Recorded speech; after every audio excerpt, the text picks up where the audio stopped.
Writing C++ programs using expressions to solve real world problems। आज के lecture में हम एक प्रोग्राम लिखेंगे जिसमें हम यूज़र से एक मूविंग कार का डिस्टेंस और टाइम लेंगे और इन वैल्यूज़ के थ्रू उस कार की स्पीड कैलकुलेट करेंगे। हमारे प्रोग्राम की फाइनल आउटपुट कुछ इस तरह की होगी, यानी अगर यूज़र ने डिस्टेंस 40 एंटर किया है और टाइम 10, तो हमारा प्रोग्राम हमें कैलकुलेट करके बता देगा कि स्पीड इज़ 4।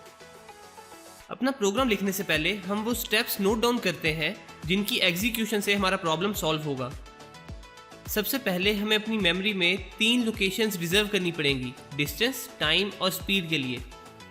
उसके बाद हम यूज़र से डिस्टेंस की वैल्यू इनपुट लेंगे और अपने वेरिएबल में स्टोर करेंगे।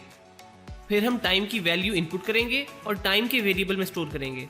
नेक्स्ट हम डिस्टेंस को टाइम से डिवाइड करेंगे और स्पीड के वेरिएबल में स्टोर करेंगे। और फाइनली हम स्पीड की वैल्यू कंसोल पे आउटपुट करेंगे। अब हम line by line in steps को एग्जीक्यूट करने की कोशिश करते हैं।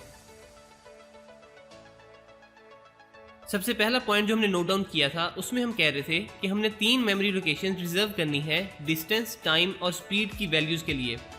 तो C++ में हम इसे ऐसे एग्जीक्यूट करेंगे। पहले C++ का स्केलेटन कोड और फिर मेन फंक्शन के अंदर इंट टाइप की 3 लोकेशंस डिस्टेंस, टाइम और स्पीड के नाम से ऐसे रिजर्व करते हैं। नेक्स्ट हमने डिस्टेंस की वैल्यू यूज़र से इनपुट लेनी है और उसके वेरिएबल में स्टोर करवानी है। तो यूज़र से वैल्यू हम इस तरह से लेते हैं, Cin 2 एंगल ब्रैकेट्स और डिस्टेंस वो वेरिएबल है जिसमें हमने वो वैल्यू यूज़र से लेके स्टोर करवानी है। अब अगर हम इतना सा प्रोग्राम ही कंपाइल करके एग्जीक्यूट करते हैं तो ये प्रोग्राम मेमोरी में 3 वेरिएबल्स की स्पेस रिजर्व करेगा और उसके बाद यूज़र से इनपुट लेने के लिए वेट करता रहेगा और ये कर्सर ब्लिंक करता रहेगा। इससे ये होता है कि यूज़र को पता नहीं लगता कि उसने कौन सी वैल्यू एंटर करनी है। तो यूजुअली जब हमने यूज़र से कोई वैल्यू इनपुट करवानी होती है तो उससे पहले हम यूज़र को एक मैसेज डिस्प्ले करवाते हैं कि उसने वहाँ पे कौन सी वैल्यू एंटर करनी है। तो हम अपने सेकंड स्टेप को थोड़ा सा अपडेट करते हैं और पहले we will show message to our user और उसके बाद हम डिस्टेंस की वैल्यू इनपुट करवाएंगे। तो Cin वाली लाइन से पहले हम Cout करेंगे कि एंटर डिस्टेंस, जिससे यूज़र को पता लग जाएगा कि उसने यहाँ पे डिस्टेंस की वैल्यू इनपुट करनी है। और अब हमारा प्रोग्राम एग्जीक्यूट होने के बाद इस तरह से आउटपुट देगा। Moving on to the next step, इसमें हमने यूज़र से टाइम की वैल्यू इनपुट करवानी है और उससे पहले हम यूज़र को उससे रिलेटेड मैसेज शो करवाएंगे, Cout एंटर टाइम, और फिर टाइम के वेरिएबल में वो वैल्यू Cin की मदद से हम स्टोर कर लेंगे।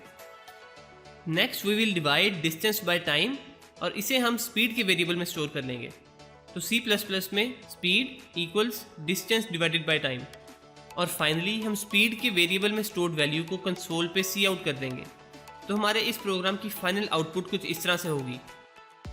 अपना प्रोग्राम लिखने से पहले हमने ये जो पॉइंट्स अपनी अंडरस्टैंडेबल लैंग्वेज में ईजी करके लिखे थे, इसे हम एल्गोरिदम कहते हैं। और इस एल्गोरिदम को जब हम C++ में कन्वर्ट करते हैं तो उस कोड को हम प्रोग्राम कहते हैं। तो आज के लेक्चर में हमने C++ का एक प्रोग्राम लिखा जिसमें हमने यूज़र से इनपुट ली, उस इनपुट पे कुछ मैथमेटिकल ऑपरेशंस अप्लाई किए और उसकी रिजल्टेंट आउटपुट को हमने कंसोल पे डिस्प्ले करवा दिया।